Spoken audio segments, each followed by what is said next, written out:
Matam itu apa sih, Mas? Makanan tambahan. Oh, Saya jual itu kualitas. Gimana kita menciptakan susu itu tanpa, biasanya orang beli susu kan udah, amis, enak. Akhirnya saya bikin riset, ya apa orang minum susu tanpa ada rasa enak dan amisnya.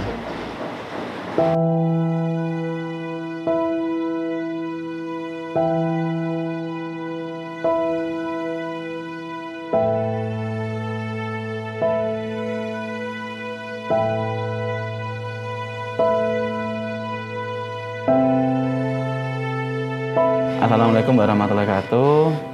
Nama saya Ilham Fauzi, saya owner dari Susu Raja Matam.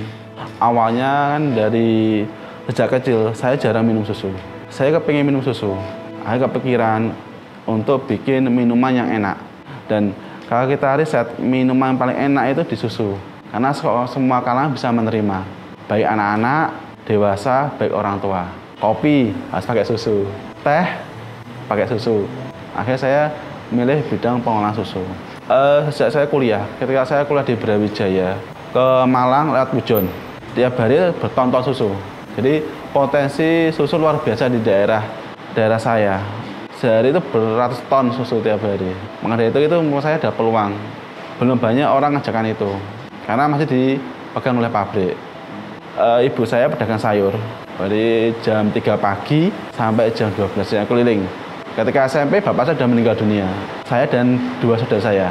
Saya pengen usahakan apa? Nggak ada pilihan lain. Untuk merubah keluarga saya nggak ada pilihan lain. Mau nggak mau, akhirnya saya harus usaha. Lah usaha paling gampang kuliner kan. Pagi kita kolaan, malam dapat uang. Berawal dari riset dulu. Saya beli susu berapa liter, saya racik. Dari uang beasiswa, saya bikin rombong. Jadi saya jualan depan kampus. Jadi saya kuliah dagang. Jualan namanya jual pertama kali kan, orang awam, saya nama Matam, apa hubungan dengan susu? Logonya mak-mak, terus susu kan nggak begitu familiar di para mahasiswa. Tapi ada yang beli 1, 2 beli, terus kembali lagi, 1, 2 kembali lagi. Akhirnya dari situ, dari satu cabang ke cabang berikutnya. Matam itu apa sih, Mas? Makanan tambahan.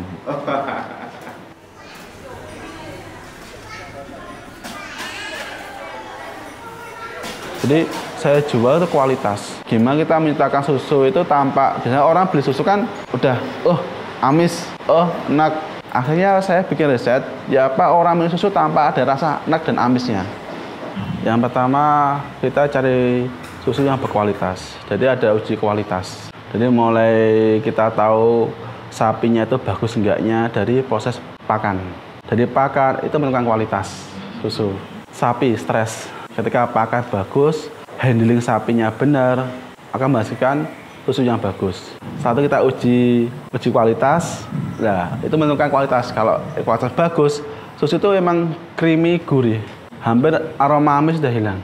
Dengan cara komposisi pakannya benar. Kalau kita ingin protein tinggi, berarti konsentratnya pakannya harus ada ramuan protein tinggi. Kalau ini fatnya tinggi, juga ada proses untuk mendatangkan fat tinggi dengan cara pakan itu. Yang pertama, ketika sapi stres, susunya itu sedikit. Kedua, kualitasnya kurang bagus. Bahkan kadang-kadang susu itu bisa fat atau protein itu rendah, tergantung penanganan sapi dan pakan. Ya susah. Jadi kita harus edukasi peternak. Terus itu kita juga mencari partner yang punya kapasitas dan pengetahuan tentang pakan. Jadi saya belajar dari kesalahan. Kayak gini kurang enak, kita perbaiki lagi. Jadi nggak langsung kita dapat langsung enak, nggak. Ada prosesnya. Jadi belajar dari kesalahan kita.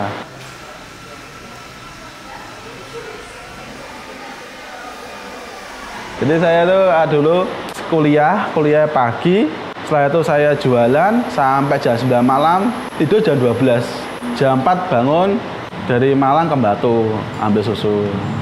Dari enak kan proses, ini kurang enak ini tambah lagi, kurang enak ini tambah lagi. Mungkin dari enak ada yang kurang enak bagian ini. Jadi kita harus melengkapi satu demi satu. Kalau laba masih laba tapi sedikit. Jadi kita untuk makan, biaya hidup. Usaha sebelumnya pernah usaha sih. Usaha kayak bandeng, tambak duri, abon lele, rambak lele, dan semua gagal. dan terakhir di minuman. Mau nggak mau saya nggak ada modal lagi. Kalau kuliner kan pagi jualan, malam untung, dan paling gampang jual minuman dibandingkan makanan. Karena modal sedikit, tenaga juga dibagi-bagi dengan lainnya. Karena kalau saya nggak jualan, saya nggak bisa makan. Karena dari rumah uang udah dipepet hanya untuk bayar kos sama biaya pulsa sama bensin. Nah, untuk makan kita cari sendiri. Saya kuliah berbeda karena ada beasiswa.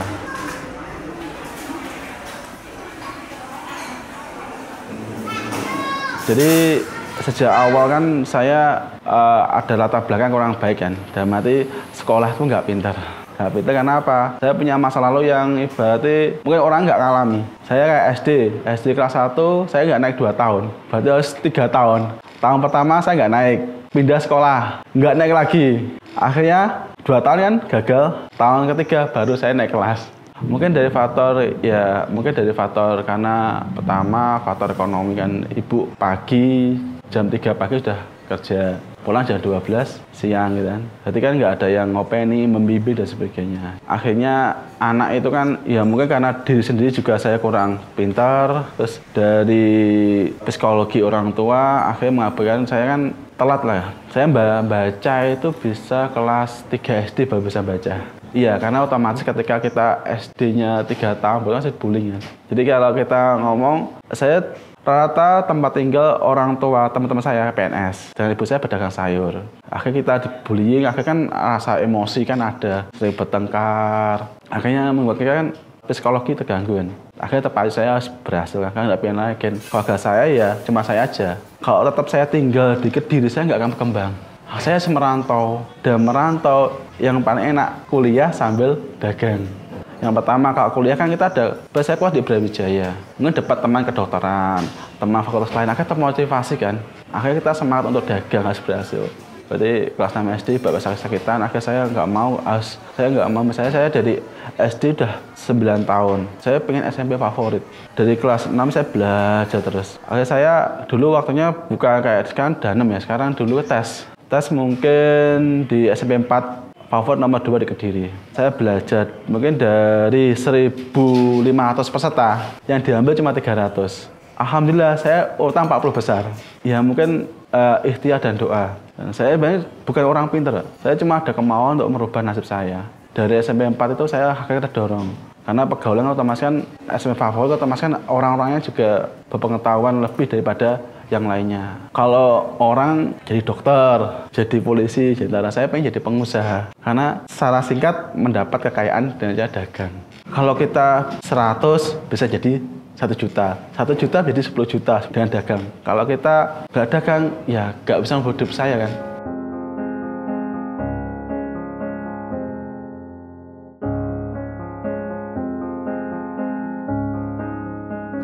Saya kuliah nggak lulus. Semester berapa? 7. Ya, karena nggak ada pilihan. Ketika saya dimana fase itu dimana saya harus antara memilih usaha atau kuliah. Ya dimana itu momen terbaik saya. Jika saya nggak fokus tentang usaha, mungkin saya nggak akan kayak gini. Itu momen terbaik karena fase momen dimana brand udah mulai terkenal dan dimana usaha itu butuh saya. Ketika ini satu saya tinggalkan, mungkin ya udah gulung tikar. Ya itu ada pilihan kan. Karena saya memilih masa depan. Kuliah pun ya pengen kuliah, tapi kan kalau saya memilih kuliah, nanti saya mulai dari nol lagi usaha. Karena itu di fase dimana saya harus megang sendiri. Nah dimana itu banyak hal yang harus saya kerjakan di situ. Kalau saya ninggal 1 hari, ya udah. 1 hari saya ninggalkan, saya keuangan saya, sistem saya kan susu, ini kan identik dengan quality control kan. Dan itu kan harus saya sendiri. Dulu sistem saya belum kuat, dan finansial juga belum kuat. Jadi susu itu beda dengan kuliner yang lainnya. Ketika salah penanganan, susu pecah, rusak. Yang kedua, masalah keuangan, kita masih manual. Kalau manual, rawan ke colongan. Kalau kita 1 hari ini udah hilang berapa ratus, modal saya nggak ada modal lagi kan. Uang hari ini untuk modal besok, uang hari ini untuk modal besok. Berarti gulung terus. Jika 1 hari ini modal itu kita kurang, bisa kita nggak bisa jualan ya. Bisa kita ketipu atau kita bahan baku rusak. Saya yakini ini akan besar karena orang pasti butuh susu. Udah minuman berhasil, saya menambah ke produk makanan. Makanan yang ringan tapi disukai masyarakat. Akhirnya kita buka warung Maktam itu.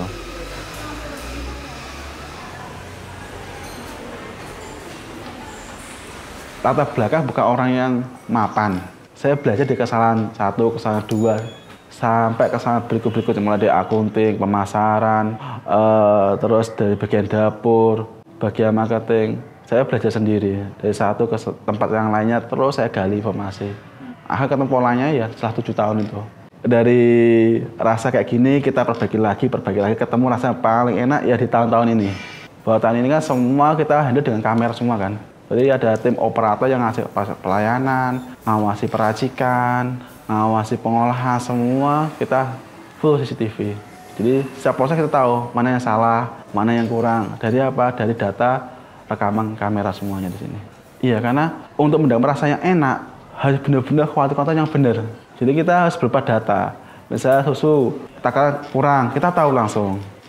Bumbu kurang, kita juga tahu langsung. Jadi kita langsung membenahi langsung itu saat itu juga. Jadi di sini kan ada yang megang 2 arah. Ketika cabang, saya cabang Nganjuk, kita jauh kan pengawasan. Tapi di sini bisa langsung karena ada kamera dan ada speakernya langsung. Jadi kayak di lampu merah ya Mas. Jadi kita ngembangkan sendiri. Jadi kamera kita modifikasi tambahi speaker tower. Setiap itu ada internet langsung, ada wifi-nya. Wifi langsung dicantol kamera langsung lah. Karena kita pengen rasa yang enak. Karena kuliner kan main emosi. Ketika orang udah haus, terus minum nggak sesuai ekspektasi, pasti memicu marah. Kalau orang makan, pengen kenyang dan enak. Ketika kita udah ngasih bahan baku yang benar, tapi tak proses salah, pasti orang emosi juga. Karena kuliner itu main emosi, main perasaan. Yang dijual perasaannya. Dan semua kita kelola sendiri. Jadi proses pemasakan, bahan baku, dari menu sebanyak itu kita kelola sendiri. Jadi kita tahu, jadi semua awal produksi sampai akhir produksi kita udah live semuanya itu. Bahan baku kita ada quality control. Misalnya susu kita uji lab. Daging kita benar-benar fresh. Dipotong-potong jam 5 harus kita olah. Jadi kita nggak main daging frozen, jadi daging fresh. Jadi cinta rasa juicy-nya itu dapat itu. Saya pengen punya sejarah dari hidup saya kan. Sejarah itu gimana orang hidup kan butuh makan. Dan makan masuk dalam tubuh manusia ini. Ketika manusia makan yang sehat, halal dan thayyib, diimbangi bahan baku yang bagus, proses yang bagus, rasa yang enak, insya Allah orang itu kan hidupnya kan sehat. Orang ketika makan di Maktam itu kan, rasa experience-nya itu bahagia, terus dia bisa sehat dengan minum susu dan makan makanan yang berkualitas. Orang ketika sehat itu kan udah buat aktivitas berikutnya kan bisa lebih kuat lah Mas. Coba orang bisa makan yang banyak pengawetnya, banyak penyedapnya. Setelah makan apa terjadi? Ada yang pusing, misalnya gitu. Ada yang sakit. Bahasa kita itu kita buat benar-benar orang experience-nya itu makan daging. Jadi komposisi tepungnya cuma 8%. Selalu daging kita buat benar-benar daging yang fresh. Kita hadirkan dengan cara penggilingan yang higienis. Terus kita mengurangi penyedap tapi banyak kaldunya. Menghadirkan olahan yang orang itu sukanya. Mau ngambil 1, ngambil 2, ngambil 3 sesuai dengan porsinya. Ada saya pengen diet. Saya cuma ngambil 2, 3 sebagai protein tambahan gitu. Atau pengen lapar, ngambil banyak sesuai dengan porsinya. Orang jadi ya, punya experience sendiri ketika makan bakso itu. Sekarang udah 10 tahun. Warung ini baru 2 tahun.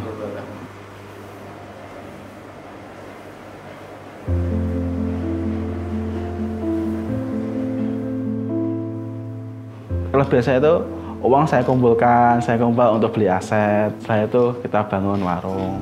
Jadi saya nggak pernah berhutang dari awal. Utang cuma sekali. Ketika saya jualan Maktam pertama kali, itu kan saya tinggal sholat. Nah di tas itu ada uang modal. Saya titipkan teman saya. Teman saya jaga toko, saya titipkan di rombong. Jadi tasnya ada di sebelah rombong itu. Tinggal saya sholat, saya balik uang saya udah ludes. Jadi cuma saya punya senjata cuma laptop itu. Laptop saya kasih penggadaian. Itu utang pertama saya di bank itu, penggadaian. Dan terakhir itu. Ya karena riwayat saya pribadi dan keluarga. Jadi keluarga saya itu nggak lepas dari utang. Saya lahiran pun saya utang. Jadi saya lahir untuk membayar bidan ya utang. Sunat itu ya masih kurang, harus utang. Jadi ibu saya lepas dari utang ketika saya udah mulai usaha. secara emosi saya nggak mau utang. Karena hidup saya dulu pernah hutang semua, mulai makan, apapun utang lah. Saya membekas itu ketika kan saya punya 2 kakak dan saya 3 bersaudara. Yaitu kalau kita makan itu, misalnya kita beli bebek, terus berbagi berlima. Sate beli 10, jadi bagi 5. Itu saya lakukan bertahun-tahun sampai saya dagang. Karena dulu emang orang tua ya dagang sayur keliling itu sampai saya udah mulai usaha. Kalau saya mungkin nggak berhasil, sampai sekarang saya jual sayur. Jadi motif saya ya mengubah keadaan orang tua. Karena nggak ada pilihan lain. Orang tua saya umroh ya karena saya ada rezeki. Mungkin saya nggak ada rezeki, saya nggak bisa ngumrohkan orang tua. Jadi mungkin dari generasi ibu saya itu nggak ada yang pernah umroh, belum ada. Memang ibu saya dari dulu ya dari orang nggak punya kan.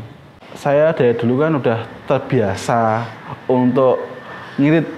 Jadi saya tahu kapasitas saya. Ketika saya di sini belum kuat secara keuangan, secara sistem, saya tidak akan melakukan itu.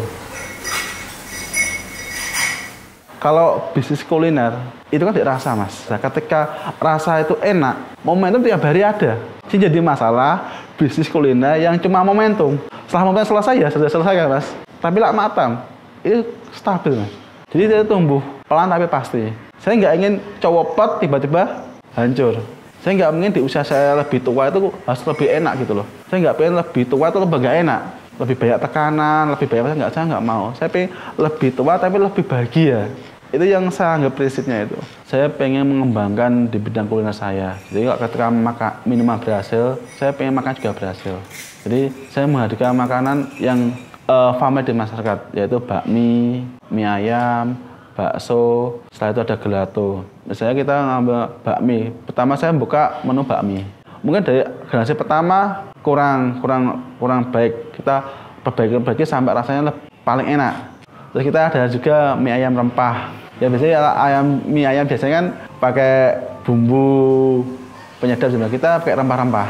Setelah itu kita juga ngambil dimsum, udang yang kita pakai udang laut. Jadi ciri khasnya beda. Udang itu makan dari laut, beda makan dari po dan sebagainya. Ini udang laut, jadi makanan alami. Dan rasanya lebih juicy, lebih gurih dibandingkan pakai udang yang dari tambak. Kita juga siomay, kita juga punya siomay udang yang dimana komposisi tepungnya itu juga 8%. Jadi banyak rasa dapat udangnya. Terus juga ada olahan gelato yang dari susu. Benar-benar susu murni, ditambah topping yang asli. Misalnya kita topping durian ya durian asli. Kita alpukat ya alpukat asli. Ya kita misalnya strawberry asli. Jadi tanpa ada perisa di situ. Jadi rasa susunya dapat.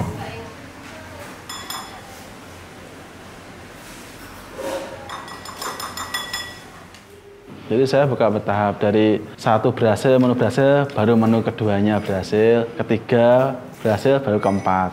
Hey, step by step. Sekarang ada bakso prasmanan, ada bakmi, ada mie ayam rempah, ada mie ramen, ada siomay, ada dimsum, ada gelato. 7. Yang paling favorit apa di sini? Sini sekarang bakso, kedua bakmi sama mie ayam khas sendiri. Jadi kita seperti prasmanan. Jadi orang bisa mencoba dengan kekuatan perutnya. Jadi biar nggak numpuk. Jadi antara kasir yang bagian bartender, menu mie ramen, bakmi, mie ayam rempah, dimsum, siomay tidak terganggu oleh kasirnya bakso. Kalau bakso prasmanan numpuk panjang, banyak terpecah. Jadi kan orang antrian nggak begitu lama. Karena apa? Ketika antrian lama juga diemosi kan. Saya udah sini lapar, tiba-tiba rame lama, orang akhirnya emosi, kecewa. Jadi saya nggak mau gitu. Berarti membangun dia makan enak, nyaman, pulang-pulang dia bahagia. Jadi pengen orang datang ke Matam bahagia, bukan emosi. Orang lapar itu kan pengennya dapat kenikmatan, kepuasan. Nilai yang saya keluarkan harus sebanding dengan apa yang saya rasakan.